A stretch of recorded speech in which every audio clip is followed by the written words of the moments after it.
Hello. এখন যখন শীতকালে পিঠাপুলি খেতে কার না ভালো লাগে। আর আমি যদি আপনাদের বলি এমন রসভরা পিঠা মাত্র বানানোতে সময় লাগবে 10 থেকে 15 মিনিট, তাহলে কি বিশ্বাস হবে? আর এমন নরম তুলতুলে রসে ভরা পিঠা বানানো সম্ভব বাসায় হাতের কাছে থাকা উপকরণ দিয়ে। চলেন রেসিপিটি শুরু করা যাক। প্রথমেই আমি এখানে বাদাম অল্প কিছু নিয়ে কুচি করে নিয়েছি। তারপর এতে দিয়েছি সুজি, ময়দা, লবণ এবং পরিমাণ মতো চিনি। তারপর এতে অ্যাড করব একটি ডিম। তারপর সবগুলো উপকরণ ভালোভাবে মেখে নিতে হবে। আপনাদের যদি সুজির পরিমাণটা বেশি লাগে তাহলে এতে আপনারা আরও একটি ডিম ব্যবহার করতে পারেন। খেয়াল রাখবেন ডিমের পরিবর্তে যেন দুধ বা পানি কিছু ব্যবহার করা না হলে বড়াটি ঠিকঠাকভাবে হবে না। এরপর একটি প্যানে আমি দুধ গরম করে এতে পরিমাণ মতো চিনি দিয়ে কিছুটা দুধ ঘন করে নিব। তারপর আরও দুধ ঘন করার জন্য এতে পরিমাণ মতো দুধ পাউডার ব্যবহার করব।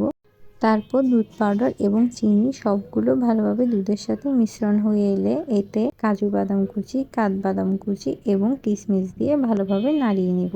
আমাদের রসবড়ার রস রেডি। এরপর আরেকটি প্যানে তেল গরম করে এতে বড়াগুলো আমরা একে একে করে ভেজে নিব। চুলার আঁচ একদম লোতে রেখে বড়াগুলো আমরা গরম তেলে ভেজে নিব। এক পাশ হলে তারপর আরেক পাশ ভালোভাবে উল্টিয়ে পাল্টিয়ে নিব।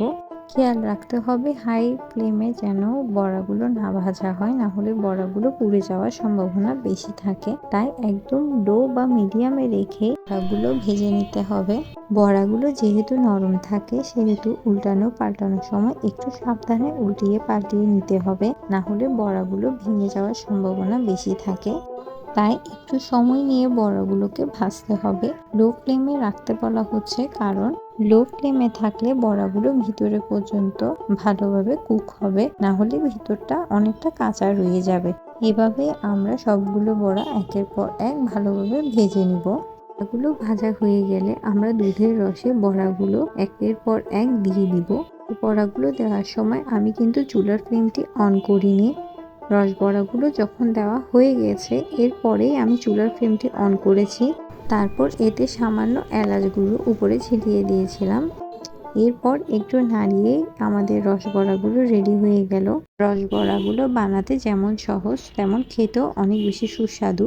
আমি উপরে ডেকোরেশনের জন্য সামান্য কাজু বাদাম কুচি, কাঠবাদাম কুচি এবং কিশমিশ দিয়ে পরিবেশন করেছিলাম। আপনাদের যদি আমার ভিডিওটি ভালো লেগে থাকে তাহলে অবশ্যই ভিডিওটিতে একটি লাইক দিবেন এবং আমার চ্যানেলটিও সাবস্ক্রাইব করে দিবেন এবং অবশ্যই আমাকে জানাবেন আমার রেসিপিটি আপনাদের কেমন লেগেছে। Thanks for watching.